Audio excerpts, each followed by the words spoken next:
This is part 9 of our series, Real Hope, as we work our way through this really incredible portion of Scripture, 1 Corinthians chapter 15, which is all about the resurrection.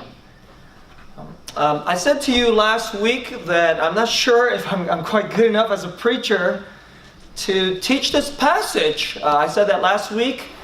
We're picking up. In a lot of ways, this is sort of like a continuation of last week's message about this portion of what this means that we now have a spiritual body. And last week I said, the scripture says that this life is like a seed, and it's like a kernel, but it's sort of like, when you look at a seed, it doesn't really look like much anything. And it's really hard to imagine that a really gigantic and incredibly glorious redwood tree can come from some tiny little seed, or a really beautiful apple tree, or some other glorious thing could come from something that seems like nothing. And so our life here is like that seed. It looks pretty much the greatest glory that you have on this earth. Winning the Super Bowl, winning, going off to like Harvard, becoming a billionaire, starting a company that goes IPO, and then you become, a famous billionaire or something like this. I mean, these are some of the glories that we think of. You become a supermodel or something like this, and the whole world like bows down to you because you're so gorgeous, all right? All of this we consider the greatest glories that we have here, yet the Bible just says they're just like little seeds. We haven't even seen anything yet. And today we're going to pick up from there in this next portion. What is that seed like? I mean, that seed turns into something glorious, and that seed births something that the Bible calls a spiritual body. A spiritual body. That's what we're going to talk about today. And that's a weird thing, and I don't know if you can notice this. In some ways, this passage, if you read this, and I have read this so many times, it's almost like the language is breaks down. It's like the language is not good enough to contain and convey to you what's awaiting for all those who are of the resurrection of Christ. And that's why I say to you, I just don't know if I'm a good enough preacher to try to get this across to you, but I'm going to try, okay? We're going to try today. And so today's message, in 3 parts, I've entitled The Spiritual Body and a Life-Giving Spirit, because that's what we're talking about. The resurrection, the eternal human being has a spiritual body, and this life is being a life-giving spirit. That's what it is. In 3 parts. Part 1, the last Adam and the spiritual body. The last Adam and the spiritual body. Part 2, the new heavenly humanity as life-giving spirit. Now, just stop for a moment. All of us, and I really mean that all of it, I mean, just because I'm the pastor and supposedly, generally, it's just so hard to kind of wrap your mind around what the Bible is saying here by spirit, by spiritual. And because most of us we have such a pathetically weak understanding of this. So that's what we're talking about today, life-giving spirit. The new heavenly humanity as life-giving spirit. In part 3, there's a great drama. The great drama of becoming a life-giving spirit, even now, okay? Starting now. Not after the seed has died and we're into our full, but you begin this process. The seed starts becoming life-giving spirit, even now on this earth. So part 1, the last Adam and the spiritual body. So let's go to this passage. So here we go. So it is with the resurrection. Okay, listen to this. What is sown, that's the seed, is perishable. That's this life. What is raised is imperishable. That's the glory that's going to come out. It is sown in dishonor. This life, there's a lot of dishonor. Do you guys feel it? Because there's so many things in our life that we're ashamed. I'm going to read a passage, and it talks about how the clothes it references, this is from Lewis. C.S. Lewis says that if you wear clothes in the resurrection, nobody wears the clothes like a disguise. But do you notice that that's what we do today? The reason we even put on clothes is because we're ashamed. We're ashamed to be naked. And we don't really want anybody to see all of us. And we really mean that in every way. We don't want people to see the just little parts where we're, kind of got rolls of fat. We don't want the parts of us that look kind of, ugly. There are certain parts of us that we want to keep private, and we don't want anybody to see that. And so the clothes is a kind of cover-up of the dishonor. But actually, we don't want, but if you think this physical clothes matters, actually, we put on a lot more other kind of clothes. Because inside, if you can look at the person, the whole life today there's a dishonor. In the soul and in the heart and the mind, regularly throughout our mind, there's things that are honestly dishonorable. Occasionally it comes out of our mouth. You're driving. You see someone on the road, they cut you off, and a racist thought goes through your head, and then certain bad words come out of your mouth. Dishonorable is coming out of you, but actually, most of the time, we go around and we're trying to cover up. So this is what this is like. Goes on to say, what is sown, it is sown in dishonor, but it is raised in glory. It is sown in weakness. We're filled with weakness here, this mortal life. But it is raised in power. It is sown a natural body. But it is raised, now here's the word, a spiritual body. We have today this thing that we call a natural body. And a lot of times people think this word spiritual is a difficult word for us, because I want you to just stop for a moment. If I were to ask you, what's a spiritual body? You're like, I don't know. I have been wrestling literally for weeks to try to convey to you what the world is a spiritual body. Because for most of us, spiritual is like some kind of invisible, right? It's some kind of non-physical thing. But a body, everybody knows, it's physical. You can touch it. You can feel this thing. It's very tangible. But a spiritual, isn't that sort of like the ghost inside the machine? This is like the tangible machine. The ghost inside the machine is spiritual. But then what is a spiritual body? What the Bible is saying here is there is a point. So the natural body is this. This is a natural body. It's got weakness. It's got dishonor.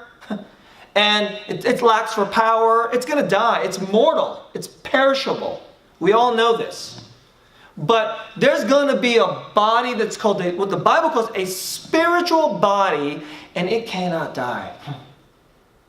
And it does not have dishonor. And can you imagine if you have a body and you never have to disguise it? You never have to cover it up. It's just, it's Edenic. It's like Eden. It says in early Genesis that the man and woman were together. They were naked, but unashamed. And one day we'll be like this, except there'll be no possibility to go back to being ashamed. Isn't that amazing? I don't know. I mean, there's going to be something I'm going to read for you, which is, I don't know. So I'm getting you to start to think about this thing. The spiritual body is not physical. You see what I'm saying? It's like it's not just unphysical. It's not unphysical. It's physical, but more. It's physical, but without shame. It's physical, but without mortality. But it's physical is almost not even the right word. There's no word for it. There's no word for the physical, which is immortal. So he uses spiritual. You hear what I'm saying? The language is breaking down. The spiritual body is something so much more. That's just the way you have to put it. It's a spiritual body. Now I want to stop and talk for a moment here. What are you talking about, Pastor? Now, this is, I have to kind of teach you some Christian doctrine here. If you don't know certain basics of Christianity and certain core Christian doctrine, it's hard to kind of get your mind wrapped around what this is trying to say. Because the resurrection is the very peak. It is the very goal and the ultimate promise of what it means to know Jesus Christ. The ultimate good news, promise, and reward of having Christ. But how do you get there? How could you get to this thing? What God didn't just snap his finger and go, all right, I'm God, just boom, just make it happen. That's not how he did it. What it required was that it had to go back to his original purpose and design. He made human beings, and it goes into this passage here. One day we're going to be made in the image of the heavenly man. That's Jesus. But when he goes back to say this, that in Genesis it says that Adam and Eve, human beings, were made in the image of God. And they were physical. Their physicality, their nakedness, all of that is part of the image. And God made these beings that were not God, but what they're supposed to be is to shine off God. So I want you to just think a little bit about this. Angels, we think of angels as something, these incredible, mighty beings that cannot die, and in that sense they must be greater than us, and yet not according to Genesis. According to Genesis, God made these seemingly these not so, we're just people. And yet those people were supposed to be nothing less than what would God be like if he were to walk this earth. You get what I'm saying? So, not a dog, not a monkey. Okay, look, this worldview that we're taught in the public schools today, it is absolutely, there is every creature on this earth, and then there's a vast chasm, and then there's human beings. And the angels are below us. Because that's what God intended. There's going to be this being, this creature on the earth, and it's supposed to be, if I were to make a whole bunch of little gods like me, that's what the human being is supposed to be. You know what the human being is supposed to be? A human being is supposed to be a God walking around earth like the real God. That's what the human being is. And then what we decided to do is we decided to be more like rats. We'd rather not be like God because that would be gods above us. We want to try to be our own God, which is how we turned ourselves into less than what we're supposed to be. You can feel this tension. It's really amazing to me. We live in a highly secular society, but it's amazing to me that every secular person, who, even though they have this story that we're nothing except, a molecular accident, and they were just going to die, and there's no eternity or anything like that. We're just a molecular accident. And yet, somehow, all these molecular accidents are supposed to live for justice, and love, and beauty, and compassion. And we're supposed to create this beautiful world. I mean, come on. You know why we're supposed to be? Because we're of God. We're of God. We're made for God. We're supposed to be little versions of God. So, since we wrecked that, God himself said, you know what? So that the smaller versions of God could really be God, I'll go down. So all the human beings wrecked it. So the one who is really God made himself into the image of God. Now think about that. Isn't that weird? The one who is the true God made himself into the image of God. So imagine if you were to make an image of yourself. It's just kind of strange. You're as a kid, you guys ever make model, little people? I mean, girls like playing with little, they have the Ken doll, the Barbie doll. Really, what are they? Those are images of us. A doll is an image of a person, of the human being. They're the real thing, and they're the lesser thing. But what makes them special? Why do little girls love the Ken doll, the Barbie doll? Why do they like dolls? Why do they like stuffed animals? Because in some sense, they're a beautiful image of the real thing. And so if you can't have an actual dog, then you have a stuffed dog. If you can't, you don't want a lion. You don't want a dog. You don't want a bear. A bear is a beautiful creature, but you can't have a bear wandering around in your living room. So what we do is then we make an image of a bear. You know what God did? He made an image of himself. It's like the toy God. The real God then made himself into the toy image. You get it? That's what the Bible is teaching. That is fundamental Christian doctrine, and we call that the incarnation. Incarnation means God went into the flesh of the humanity. He went into that flesh. The Son of God went into and became the image.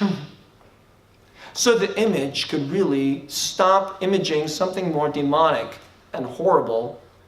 I mean, half the time we're supposed to be imaging God, but half the time we image like rats, and sometimes we image demons. When we get really evil. So I think about this. In the morning, I'm a good father, loving and patient. And then I go through 2 hours of stress. And then I bite my kid's head off like a demon. That just happens every day, just every other day. And that's the tension right there. And that's the dishonor. That's perishable. That's filled with weakness. But yet, all those who are in Christ will receive the imperishable resurrection, so that Jesus, who is the real God, made himself into like the toy image. It's like he made like a stuffed version of God, and then he made it come to life, because that's what Adam is. You understand? He says the first Adam was a living being. So he made like the stuffed God. I'm trying here. You get what I'm saying? He made the toy God, and then he breathed life into it, and Adam lived. It's a living toy God, small God.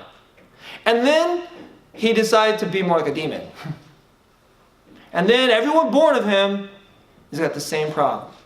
So then the real God made himself into like the small God, and then he became really, what the image of God should really be like, he showed us it. He lived that life.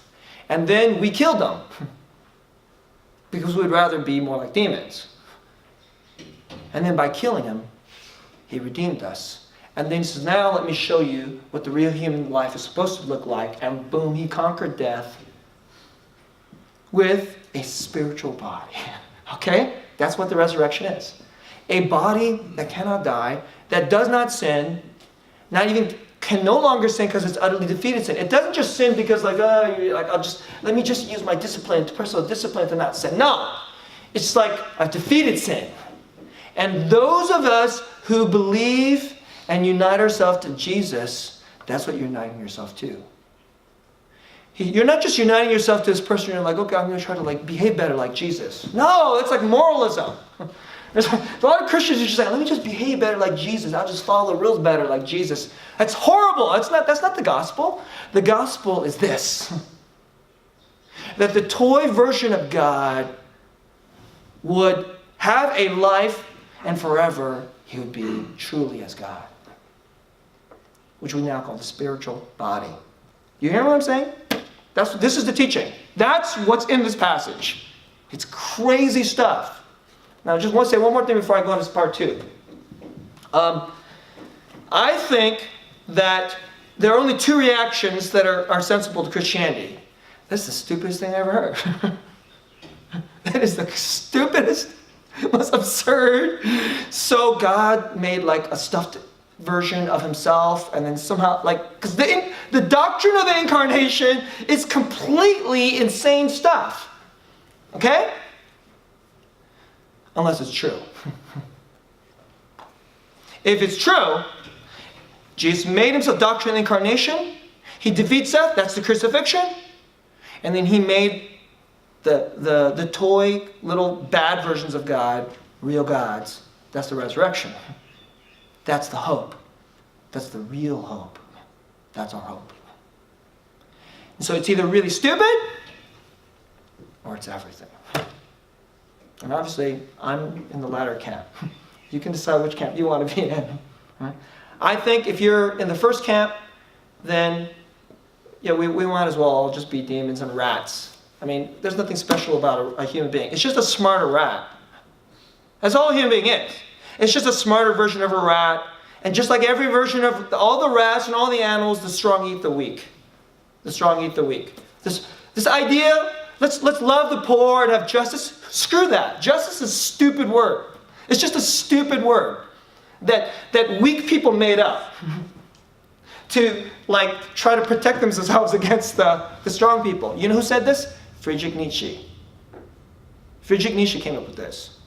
He says, it's just a stupid word that Christians came up with, justice. Yeah. He even says this. He says, if you believe in justice and caring for the poor, deep down, you believe in Christianity.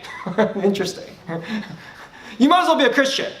Even if you're not a Christian, you don't believe in that Jesus and stuff, you might as well be a Christian, because only Christians could believe that nonsense. Because the real world is this. The powerful destroy the weak, and except the weak are weak. They're disgusting. Who cares about, racism makes sense. Because if the wrong skin color people are kind of gross and you don't want them in your neighborhood, get them out. And if you don't want them and we want to kill them, We're better.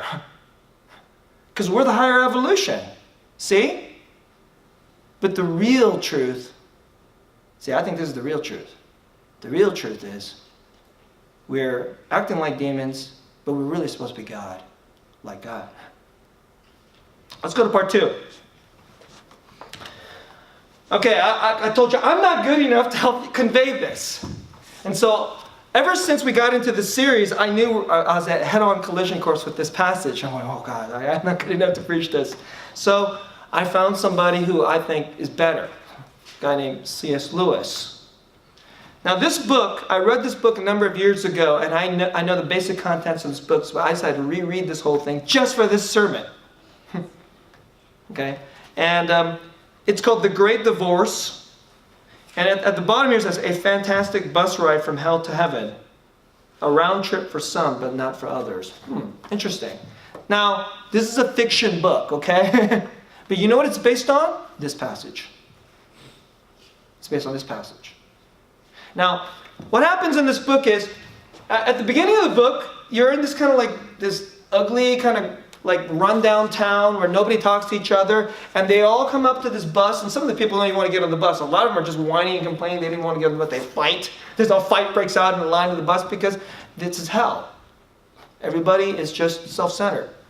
And then they get on this bus, and these people are not even really real. They're like less than real. They're ghostly. They're ghostly. And then they take this bus ride, not even really quite to heaven. It's sort of like the entrance to heaven. It's right at the very beginning. It's sort of like the lobby of heaven, so to speak. It's not really a lobby, but it's like a great, beautiful field, because heaven doesn't have a lobby, because that would be kind of lame looking, right? I would think, right? That's not the way he imagines it. But this is his imaginative way, and it's fiction, but this is his way to try to wrap his mind around this passage. Okay? So they go to this place, and I'm going to read a portion out of this for you. And this really helped me. I hope it'll help you. Okay? So, okay, kids, you can put your heads down and listen to the teacher read the story. Okay? I love story time when I was a kid, so I hope you like it. All right? Some kind of procession, some great parade, right, was approaching us. So they're up in heaven. There's a person who came, and it's still kind of ghostly because they're from hell. And they come up to like the very beginning of heaven, and this great parade, this procession is approaching. Some kind of parade was approaching us, and the light came from the persons who composed this parade. They're just shining. First came bright spirits. Not the spirits of men who danced and scattered flowers. Soundlessly falling, lifting, drifting flowers, though by the standard of the ghost world, each would have weighed 100 weight, and their fall would have been like crushing boulders. Now just stop for a moment. You know how he imagines this? In hell, we're so nothing. We have no weight. But in everything, heaven is more than physical. Everything is so physical. Like even just little like flowers that you pop. It's like so real. That in hell, it would feel like boulders are hitting the ground. It's like these little like flower petals. It's just beautiful. But up there, it'd be like boulders. That's how he describes it.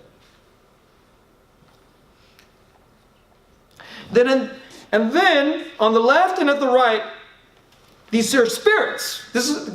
These are spirits. They're very physical. Can you see it? And they throw flowers which are like boulders. At least that's the weight. And that's why he calls them spirits. Spiritual bodies. Then on the left and the right, at each side of this forest avenue, because it's a beautiful forest, right? Came youthful shapes, boys upon one hand and girls on the other. Can you see it? Can you imagine this glorious forest? Super physical beings he calls spirits. And there's a whole group of boys and a whole group of girls. Can you see it? If I would remember their singing and write down the notes. So they're singing. If I would remember their singing and write down their notes, no man who read the score of that music would ever grow sick or old. Wouldn't that be incredible? Don't you want to listen to a music that'll help you never be sick or old? And between them went musicians. And after these, a lady in whose honor all this was being done. Do you see it? So there's boys singing, there's girls singing, and in the music, in the middle, there's musicians. And they're all these supremely glorious beings that are like super physical, spiritual. And then afterwards, there's this lady that's incredibly honored. So there's a parade, and there's this woman. All these people like playing music in front of this woman. Okay? So, I cannot now remember whether she was naked or clothed. See, because she has no dishonor. If she was naked, then it must have been almost like a visible, like aura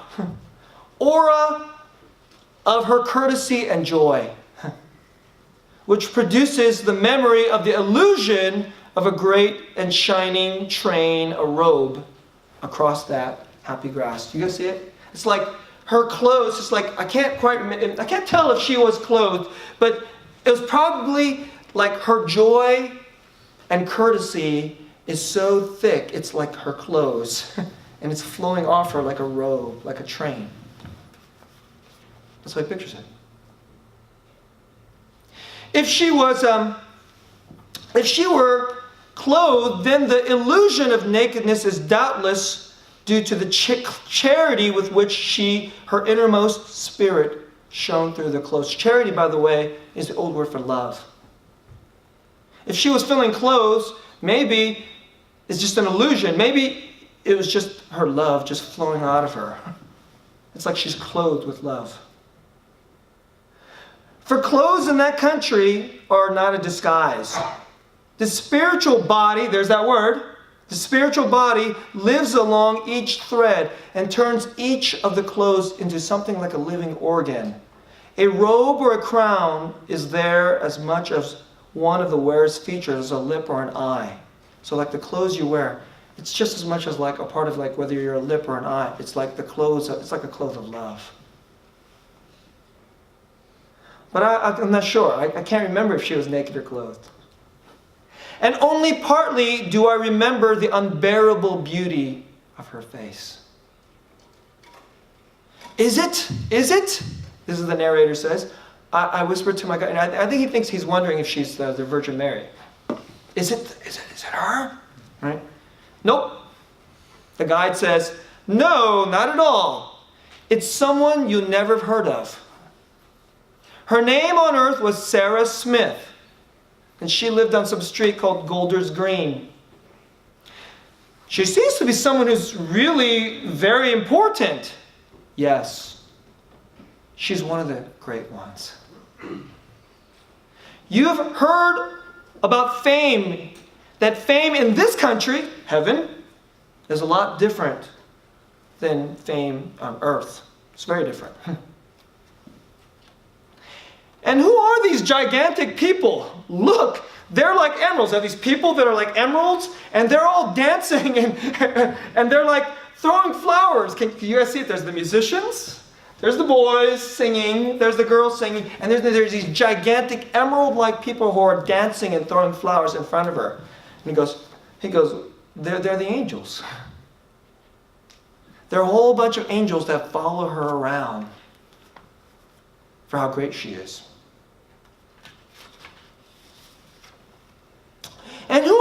these young men and women on each side. They are her sons and daughters. What? It's like, she must have had a very large family, sir. He says, no. Every young man or boy that met her became her son. Even if it was only the boy that brought her the meat to her back door.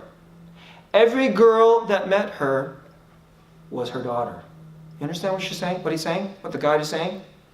She treated every little boy and every girl like that boy was her son and was her daughter. That her love was so great that the boy who came to the back door to deliver meat, because that's kind of the way they did it back then, she would love him for that one brief moment like her son. And then he goes on, and then the person who's visiting says, isn't that kind of hard on her parents? Like everybody loves, all these kids love her like she's their mom? Oh no, that's not hard on their parents. Because there are those that steal other people's children, but her motherhood was of a different kind. Those on whom it fell went back to their natural parents and loved them more. Few men looked on her without becoming, in a certain fashion, her lovers. Like every man fell in love with her. But then it was the kind of love that made them not less true, but truer to their own wives. Can you imagine? You ever met somebody whose character of love for you was so great that the way they loved you made you a better husband, made you a better daughter, made you a better son? Hello! Then the narrator says, what are all these animals? What are all these animals? There's like a cat, 2 cats, actually a dozen cats, and then there's a bunch of dogs, a whole bunch of dogs. I can't even count all these dogs. And the birds and the horses. She's like, it's like they are her beasts. Did she keep some kind of a zoo? I mean, this is a little too much. That's what he's saying to her, his guide. He says, every beast and bird that came near her had its place in her love. In her they became themselves. And now the abundance of life she has in Christ from the Father flows out and even into them. And I looked at my teacher with total shock and amazement. Yes, he said, it is like when you throw a stone into a pool and the concentric waves spread out further and further. Who knows where it will end? Redeemed humanity is still young. It has hardly come to its full strength. But already there is joy enough in the little finger of a great saint, such as yonder lady, to waken all the dead things of the universe into life. Do you see that? What is this woman? She's a spiritual body, and here's the other description from the Bible. She is a life-giving spirit. She's a spiritual body, and her spirit gives life to everything she touches. The kids are like, you're like my mom, but you're like better than my mom. In fact, you made me a better son. Even the dogs follow her around because she has loved all these dogs. She's loved all these cats. She's loved the birds and the horses. I mean, she is life-giving. Life just flows out of her. While we spoke, the lady was steadily advancing towards us, but it was not at us that she looked.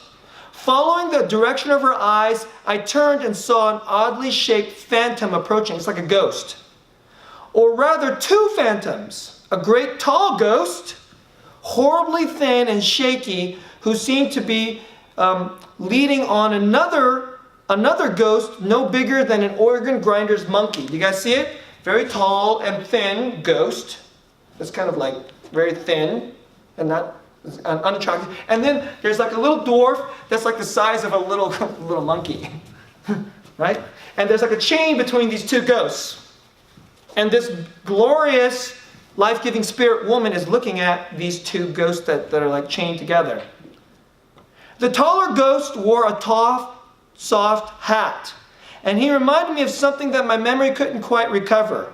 Then when he had come within a few feet of the lady, he spread out his lean, shaky, flat hand flat on his chest, and then exclaimed, "At last!" And all at once, I remembered what he reminded me of. He reminded me of like the slimy kind of actor that I remember in certain kinds of movies.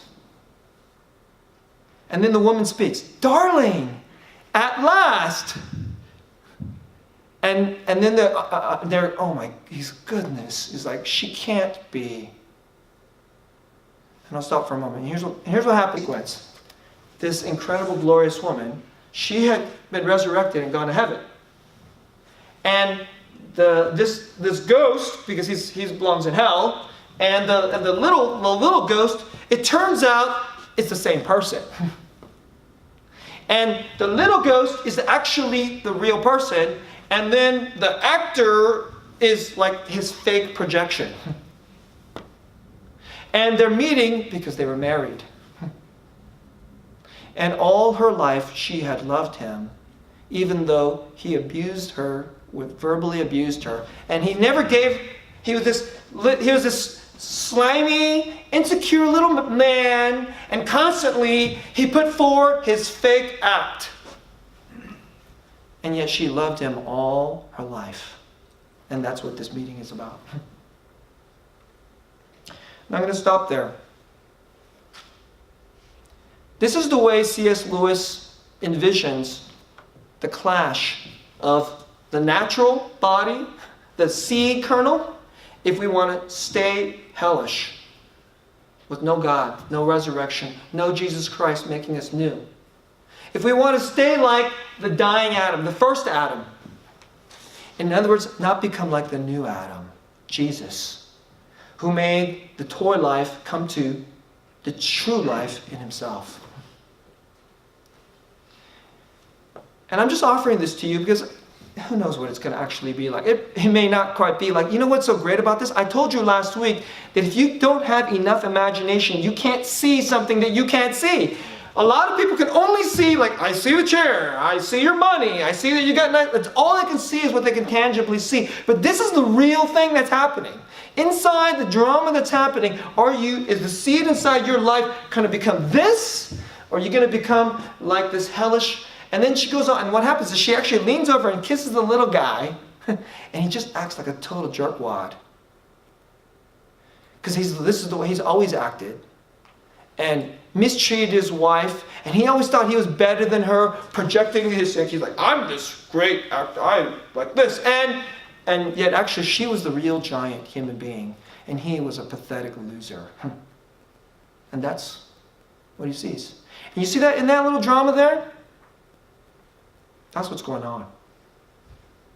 Now I'm going to close my message. I'm going to close one more Lewis quote, and I'll close out this message. Right? I'm going to switch books. It's called The Weight of Glory. All this passage is about, there's a glory of the earth, but there's something glorious, something so beautiful. I mean, we use this word glory, and we don't even know what it means, but let me tell you what glory means. Glory means a beauty so great, we have to use a different word. Glory means super beauty. A beauty so fantastic, so above and just over the top, you can't call it beauty anymore because beauty is an insult to the word glory. It really is. Oh, that's beautiful. Oh, that's insulting. Why would you say that? She is glorious. She's filled with glory. And Lewis gave this sermon called The Weight of Glory. And I want to just close with this. You see that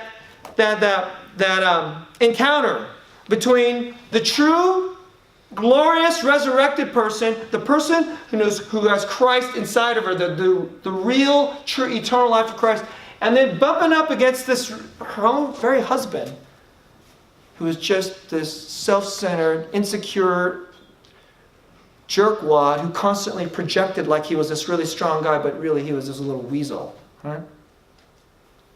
That's the real drama. And you and I, that's the drama of your life, my life, this tension. Will we become something glorious? That's the hope. Or do you want to just stay the weasel? And inside all of us are these little insecure, pathetic little loser weasels. And the hope of the resurrection is that you and I get to be a spiritual body, a life-giving spirit. Being a life-giving spirit does not start then. It starts now. Because how the drama now is not based, obviously you can't see it. You obviously cannot see it. So how do we deal with it? You deal with it by faith. Faith doesn't mean just believing in something unreal. It's believing in something that's real, but you don't get to see. You can't see it with these eyes. You see it with a different set of eyes. And if you can live in that drama and understand this is your real self, this is your real destiny, begin being a life-giving spirit now. This lady, her whole life, she was a life-giving spirit. The way she loved little boys and girls and even cats and dogs and birds, right? And then the angels sing. And people sing music to her and praise her, because we all do. I mean, we praise LeBron James. We praise Steph Curry. I wear his shirt. I wear Steph Curry's shirt. I mean, I would sing songs to him, right? After he wins the championship, we'll sing songs to him, okay? But, so what if you are 1,000 times greater than Steph Curry? Will we not praise such people? Let me close out this, and then I'll read this and we'll close.